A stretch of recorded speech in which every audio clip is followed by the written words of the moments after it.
দেখুন, আমি তো প্রথমত মানুষে কোনো ভেদাভেদ করার কোনো সুযোগ আছে বলে আমি মনে করি না। আমি প্রত্যেক জায়গায় গেলে মানুষের জন্মের প্রক্রিয়া এক, মানুষের অনুভূতি এক, বিশ্বের এ প্রান্ত থেকে ও প্রান্তে। যদি সেটাই মূল সূত্র হয় তাহলে ভেদাভেদটা আসছে কোত্থেকে?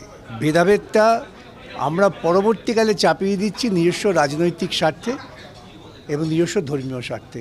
তা না হলে মানুষে দেখবেন আপনাকে চিমটি কাটলে যেমন আপনার লাগবে, আমারও লাগবে।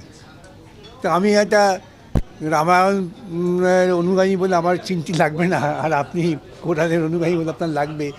এই ধারণাগুলো হচ্ছে ইম্পোজড আইডিয়া। বাইরে থেকে এই ধারণাগুলো চাপিয়ে দেয় মূলত শাসক শ্রেণীর স্বার্থের জন্যে। সেই জন্যই বিভেদ। আমি কিসের বিভেদ? দুটো মানুষকে দাঁড় করিয়ে দিন তো। আপনি যদি খুঁজে বার করতে পারেন কোনো বিভেদ, তাহলে আমরা বুঝবো যে আপনার অনেক দক্ষতা। কোনো আইনস্টাইন এবং পাশাপাশি একজন যিনি আইনস্টাইনের ড্রাইভার, কিন্তু অনেক গপ্প আছে। আইনস্টাইনের ড্রাইভার কিন্তু আইনস্টাইনের ভূমিকা পালন করেছেন বহু ক্ষেত্রে। যদি চেহারাই পার্থক্য হতো তাহলে তো পার্থক্য করতেই পারতো লোকে, সেটা যায় না। সুতরাং মানুষের ঐক্য চিরকালীন।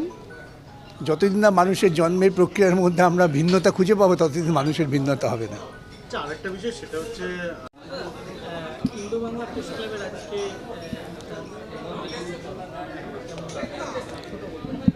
দেখুন, এটা আমাদের বাঙালিদের জীবনের একটা অঙ্গ।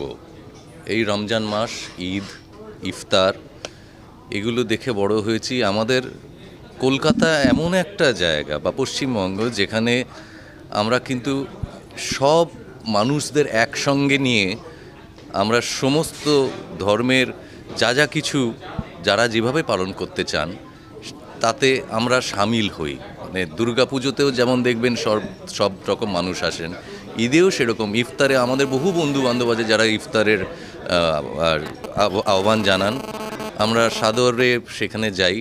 এবং সত্যিই ভীষণ ভালো লাগে যে রমজান মাসটা যে কি যারা পালন করেন তারাই বুঝতে পারেন।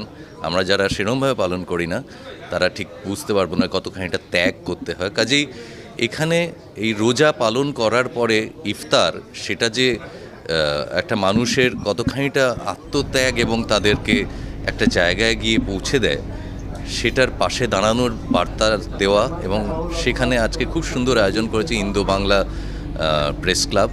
তাদের এই আয়োজনকে অনেক অনেক শুভেচ্ছা জানাই। এবং এখানে অনেকেই রয়েছেন, অনেক গুণী মানুষরা রয়েছেন।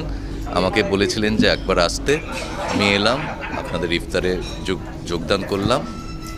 খুব ভালোভাবে ইফতার হচ্ছে, সারা পশ্চিমবঙ্গ জুড়েই হচ্ছে, সারা পৃথিবী জুড়েই হচ্ছে। তো সেখানে আমি ছোট্ট একজন মানুষ এখানে সামিল হলাম।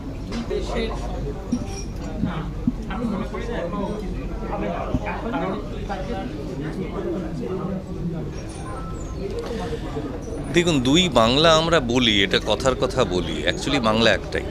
মাঝখানে যে কাঁটাতারটা আছে সেটা বেড়া, সেটা একটা রাজনৈতিক কারণ। এবং এখন একটা বিশেষ দল সেই রাজনৈতিক কারণটাকে আরও বড় করে দেখাচ্ছে, পশ্চিমবঙ্গ বাংলাদেশ হয়ে যাবে ইত্যাদি। এই সমস্ত কথাগুলো, এইগুলো আমরা বাঙালিরা মানি না। কাজেই আমাদের মধ্যে যে সৌহার্দ্য, আমাদের মধ্যে যে সংস্কৃতি, আমাদের যে ভাষা, সব কিছু কেড়ে নিল এই তিনটে জিনিসকে কেড়ে নিতে পারবে না।